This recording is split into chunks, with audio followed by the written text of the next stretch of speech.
بسم اللہ الرحمن الرحیم۔ السلام علیکم۔ خدا رب العزت کے نام سے جس نے جان دی جہان دیا، اور درود السلام محمد والے محمد پر۔ آئیے ان کے ساتھ ناصر نقوی حاضر خدمت ہے۔ جی ناظرین، عمران خان کا تیسرا خط تیار، یعنی پھڈے میں پھڈا۔ آفٹر شاکس، شیرۃ المروت کی چھٹی۔ یہ کس بات کے آفٹر شاکس ہے یہ بھی بتاتا ہوں آپ کو۔ رانا ثناء اللہ نے خطرے کی گھنٹی بجا دی۔ گنڈا پور کی ٹیم میں ہلچل مچ گئی۔ کس لیے، کیسے، یہ ساری چیزیں آپ کو بتاؤں گا بڑی تفصیلات کے ساتھ، لیکن پہلے آپ سے گزارش کہ آئی این کو سبسکرائب کریں، لائک کریں اور گھنٹی کا بٹن دبانا نہ بھولیں۔ جی ناظرین، پہلی بات کہ 2 خط لکھ چکے ہیں، تیسرا خط تیار ہے۔ فیصل چودھری جو ان کے ماہر قانون ہے، انہوں نے میڈیا سے آج گفتگو کی اسلام آباد میں، اور ان کا تیسرا تیار ہے، کسی وقت بھی سامنے آ سکتا، ہو سکتا ہے جب تک میرا یہ ویڈیو آپ تک پہنچے وہ خط آ چکا ہو۔ اور وہ خط کیا ہے، خط پر خط کیوں؟ ایسا لگ رہا ہے کہ عمران خان نے اب ایک نئی پالیسی بنائی ہے کہ حکومت کو زج کرنے کے لیے سپہ سالار کو خط پہ خط لکھے جاؤ۔ اچھا، خط کہاں سے آتا ہے، کہاں جاتا ہے، کسی کو نہیں پتہ لگ رہا، اور کہیں سے کنفرمیشن نہیں ہوتی، لیکن وہ میڈیا میں فوراً آ جاتا ہے کہ وہ ٹویٹ کر دیتے ہیں اپنے اکاؤنٹ سے۔ عمران خان کے ہوتا ہے، وہ کون کرتا ہے، کیا کرتا ہے، ملک کے اندر سے ہوتی ہے، ملک سے باہر سے، تو زیادہ تر خیالات یہ کہ ملک سے باہر سے ہوتی ہے۔ جو باہر بیٹھے ہوئے نا، وہ جو دلیر بہادر غازی، وہ یہ کام کر رہے ہیں۔ بہرحال وہ آتا ہے اور پھر ہلچل مچ جاتی ہے، تو وہ تیار ہے۔ تیسرا خط بھی، تیسرے خط میں بھی وہی ہے کہ ہمارے ساتھ ظلم ہو رہا ہے، زیادتی ہو رہی ہے، مینڈیٹ چوری ہوا ہے، نئے الیکشن ہونے چاہیے، اور کوئی حکومت سننے کو تیار نہیں ہے۔ حکومت جعلی ہے اور ان کو ہمارے سروں پہ بٹھا دیا گیا، قوم پر زیادتی کی گئی، ایک مقبول جماعت کو اور مقبول لیڈر کو جیل میں ڈال دیا گیا۔ یہی سب کچھ ہے، وہی چیزیں ہیں مختلف انداز میں، اور کچھ نہیں ہے۔ لیکن اب معاملہ کیا ہے؟ معاملہ یہی ہے کہ اس میں 6 نکات کو بڑی اہمیت حاصل ہے۔ تو ماضی میں اگر جھانکیں تو 6 نکات ہیں کس پر؟ عوامی لیگ کے حوالے سے، مجیب الرحمان پر، اور شیخ مجیب الرحمان کے حوالے سے 6 نکات بڑے مشہور ہوئے تھے، اور 1971 جب سقوط ڈھاکہ ہوا وہ 6 نکات کے بیس پہ ہوا۔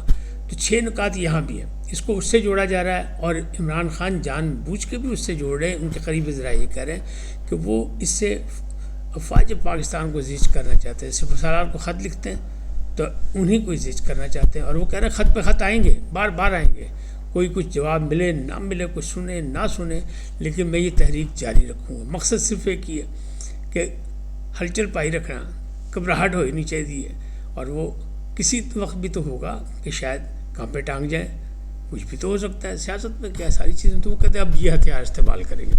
اچھا، یہ جو شیرۃ المروت کی چھٹی ہوئی ہے، یہ میں نے کہا نا آفٹر شاکس ہے۔ یہ کس کے ہیں؟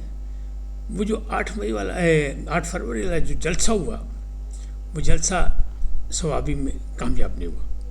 مطلب جس طرح پہلے کامیاب تھے اس طرح کامیاب نہیں ہوئے۔ اس میں گنڈا پور صاحب نے فنڈ دینے سے ہاتھ روکا، پھر بعد میں دے بھی دیے۔ گنڈا پور صاحب پہلے تھا کہ شاید وہاں نہیں آئیں گے، جنید اکبر صاحب ہی لیڈ کریں گے، لیکن وہ بھی آ گئے، انہوں نے خطاب بھی کر لیا، سب کچھ ہو گیا۔ لیکن وہاں ایک واقعہ پیش آیا کہ جب پارٹی کے سیکرٹری جنرل سلمان اکرم راجہ خطاب کر رہے تھے تو جناب اپنا شیرۃ المروت صاحب اپنی کرسی پر کھڑے ہو گئے، اور انہوں نے بڑی چیزیں نعرے وارے لگائی، یہ وہ کیا۔ اور جب گنڈا پور صاحب تقریر کرنے کے لیے اسٹیج پر آئے تو انہوں نے ہاتھ پکڑ کے ان کو اسٹیج پر لے گئے، حالانکہ ان کو شوکاز نوٹس بھی جاری ہوا تھا اور ان کا جواب بھی آنا تھا، اور وہ زیر عتاب تھے، لیکن وہاں ان کو انہوں نے ساتھ کھڑا کر کے بولنے کا موقع بھی دیا، اور بولے بھی بڑے سخت الفاظ، بڑے پیار سے بولے۔ ویسے تو انہوں نے شہرت حاصل کی تھی نا، وہ پروگرام تو بڑھ گیا سے، تو وہ شہرت اس پر حسد بہت ہو گیا پارٹی کے اندر، اور ان کو خود بھی پتا تھا کہ کچھ لوگ نہیں چاہتے ان کو، تو یہ معاملہ تھے۔ لیکن اس وقت جو ہوا وہ گنڈا پور صاحب نے ساتھ کھڑا کیا، اور پھر انہوں نے کہا جی ہم برے لوگ ہیں، اور برے لوگ برے وقت میں کام آتے ہیں، اور جب اچھا وقت ہوتا ہے تو اچھے لوگ کام آتے ہیں، تو کوئی بات نہیں۔ قربانیاں جو ہیں عام طور پر نہیں مانی جاتی نہ صحیح، لیکن وقت تاریخ تو دیکھ رہی ہے، اور تاریخ میں تو یہ لکھا جا رہا ہے کون کس لیے قربانیاں دے رہا ہے۔ لیکن جو دہرایا انہوں نے یہی کہ ہم برے وقت میں کام آنے والے برے لوگ ہیں، اور ساتھ میں تھے گنڈا پور صاحب۔ پھر گنڈا پور صاحب نے جو تقریر انہیں نعرے بھی لگوائے، یہ مومنٹ جو ہے خان اعظم خان عمران خان کو پسند نہیں آئی۔ عمر ایوب خان اور شبلی فراز نے شکایت کی، مخبری کی کہ یہ ایسا ہوا، اس کو ابھی شوکاز نوٹس جاری بھی ہوا، تو انہوں نے کہا پارٹیوں کاٹ دو، یہ ایسی جمہوری عوامی مقبول پارٹی ہے جس میں آمرانہ سوچ پائی جاتی ہے، آمرانہ. اور چیئرمین، بانی چیئرمین فوراً کہتا ہے کٹ دو. یاد ہے پہلے بھی کہا تھا انہوں نے بیرسٹر کے حوالے سے کہ ڈرپوک آدمی بزدل ہے، اسے ہٹا دو.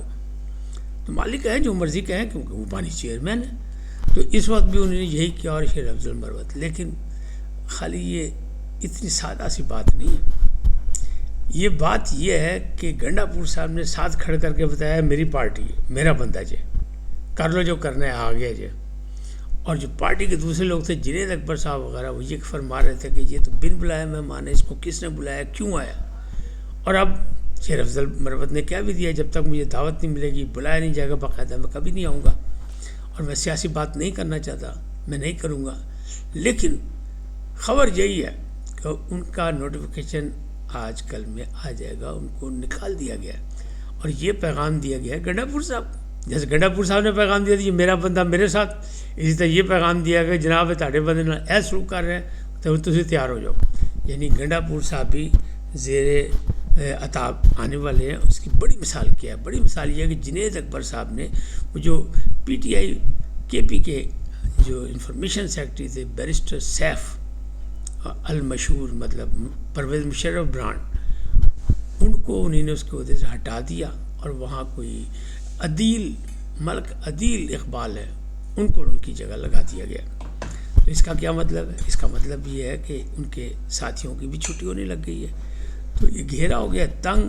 اور گنڈا پور صاحب کی صفوں میں، ٹیم میں ہلچل پیدا ہو گئی کہ بھائی بانی چیئرمین کرنا کی چاہتا ہے تو ساری قربانیاں کدھر جان گیا. تو یہ رولا مچ گیا. اب اس میں کہاں تک کیا ہوتا ہے کیا نہیں ہوتا یہ تو بات کی بات ہے. لیکن معاملات یہی ہیں کہ رانا ثناء اللہ نے جو شور مچایا نا، خطرے کی گھنٹی بجائی ہے. تو انہیں کس پہ؟ وہ دو ججز جنہوں نے بائیکاٹ کیا تھا، جنہوں نے غیر اعلانیہ جو ہے وہ ہڑتال کر رکھی ہے، سینئر جج ہیں منصور علی شاہ اور منیب اختر. تو رانا ثناء اللہ نے ایک پروگرام میں یہ کہہ دیا کہ جناب یہ ریفرنس ان کے خلاف آ سکتا ہے. جو کچھ یہ خط لکھ رہے ہیں، جس انداز میں لکھ رہے ہیں، یہ سب اپنے حدود سے تجاوز کر رہے ہیں. اور 26ویں ترمیم آ چکی ہے. 26ویں ترمیم کے تحت ہی چیف جسٹس بنے یحییٰ آفریدی صاحب. ان کو ایک طرف تسلیم کر کے چیف جسٹس ان کو خط لکھ رہے ہیں. تو یہ کنڈکٹ کے خلاف ہے، یعنی اس پر ایکشن لیا جا سکتا ہے. تو اب اس سے انہوں نے اشارہ کیا ہے کہ کل یہ بھی ہو سکتا ہے. لیکن بہرحال یہ سوچنے کی بات ہے کہ منصور علی شاہ اور منیب اختر صاحب کا کیا بنے گا. ریفرنس کی دھمکی ہے. اس سے پہلے کیا ہوا تھا آپ کو؟ علی وہ جو ہے اپنا مظاہر علی اکبر نقوی، وہ اسی ریفرنس کے تحت میں نکالے گئے. پھر ان کو یہاں تک فیصلہ ہوا، جوڈیشل کمیشن نے فیصلہ کیا، سپریم جوڈیشل کونسل نے کہا آئندہ ان کے نام کے ساتھ جسٹس نہیں لکھا جائے گا، جج نہیں لکھا جا سکتا. پھر دوسرے تھے وہ جو خود ہی نکل گئے، اجاز الحسن صاحب خود ہی چھوڑ کے بھاگ گئے. انہیں پتہ لگ گیا تھا کہ اور آنے لگا ریفرنس. لیکن ان دونوں نے چھوڑنا نہیں ہے. کیوں؟ خود سے تو نہیں چھوڑتے. اس لیے کہ 2027 میں جب یحییٰ آفریدی کا ٹیرور ختم ہوگا اس وقت بھی سینئر ترین جج یہی دونوں ہوں گے. لہٰذا وہ تو پھولنا ہے. وہ اس وقت کھڑاک بھی کھیلیں گے، پھڈا بھی ڈالے رکھیں گے اور معاملات بھی آگے چلتا رہے گا. یعنی دونوں طرف سے اپنی چت بھی اپنی پٹ بھی اپنی کرتے رہیں گے. ایک طرف سے وہ جیلے بنے ہوئے ہیں اور وہ کھلاڑیوں کے ساتھ کھیل رہے ہیں، اور دوسری طرف وہ کہ نہیں جی آئین اور قانون اور جی ہم سینئر ہم بیٹھے ہوئے جی. وہ اب شیر افضل مروت کے ساتھ جو ہوا وہ انہوں نے ہاتھ جوڑی کر لی تھی کس سے؟ سلمان اکرم راجہ سے. اور پھر ساتھ کھڑے ہو گئے وہ گنڈا پور صاحب کے ساتھ. لہٰذا وہ برداشت نہیں ہوا. تو اب یہ کیسے دوسری پارٹی کو برداشت ہوگا کہ منصور علی شاہ اور منیب اختر ہوں کہیں اور کام کریں ان کے کہنے پہ، اور جو حکومتی پارٹی جو باقی لوگ ہیں اکثریت میں وہ، کیونکہ اب تو ججز کی تعیناتی ہو چکی ہے. اور وہ جو ہے نا اپنا حسن اورنگزیب صاحب جو ہیں، وہ اورنگزیب یعنی وہ بھی قائم مقام جج سپریم کورٹ میں بچ چکے ہیں. اور یحییٰ آفریدی صاحب کریں یہ ایک اچھے جج ہیں ٹیکس کے حوالے سے، ان کو میں وہاں لے جانا چاہتا ہوں میاں گل حسن اورنگزیب صاحب کو. تو وہ بھی ایک بندہ کم ہو گیا. تو معاملات خاصے گڑبڑ ہو گئے ہیں. لیکن ابھی بھی سنبھالنے کی کوشش کی جا رہی ہے. کون سنبھالے گا؟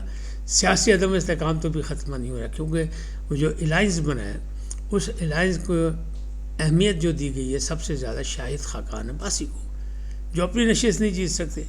جو نواز شریف نے لاہور میں ان کو الیکشن جتوا کے ان کو وزیر اعظم بنایا تھا اپنی جگہ، اور وہ اب آ گئے اپوزیشن الائنس میں، اور اپوزیشن الائنس اسی طرح بنتے بگڑتے رہتے ہیں۔ ماضی کی کہانیاں تو یہی ہے کہ ہوتا کچھ نہیں، لیکن انہیں دو ہی چیزوں کا، انہوں نے کہا جی ایک تو نئے الیکشن کرائے جائیں، اور جو انسانی حقوق کی خلاف ورزی ہو رہی ہے اس کا خاتمہ کیا جائے، عدالتی نظام کو بحال کیا جائے۔ تو وہ بہت سے انہوں نے ایک اعلانیہ جاری کر دیا کہ یہ کون عمل کرے گا، کیسے ہوگا، کسے گفتگو ہوگی، ابھی کسی کو کچھ نہیں پتہ، لیکن ایک گرینڈ الائنس بنانے کے لیے کوششیں کی جا رہی ہیں۔ اس وقت تک اتنے، پھر ملیں گے نئے موضوع کے ساتھ۔ جاتے جاتے آپ سے درخواست آئی ہے ان کو سبسکرائب کریں، لائک کریں، اور گھنٹی کا بٹن دبانا بھولیں، اور اپنی قیمتی رائے کا اظہار بھی اپنی شخصیت کے مطابق کریں۔ سدا سلامت رہیں، اللہ نگہبان۔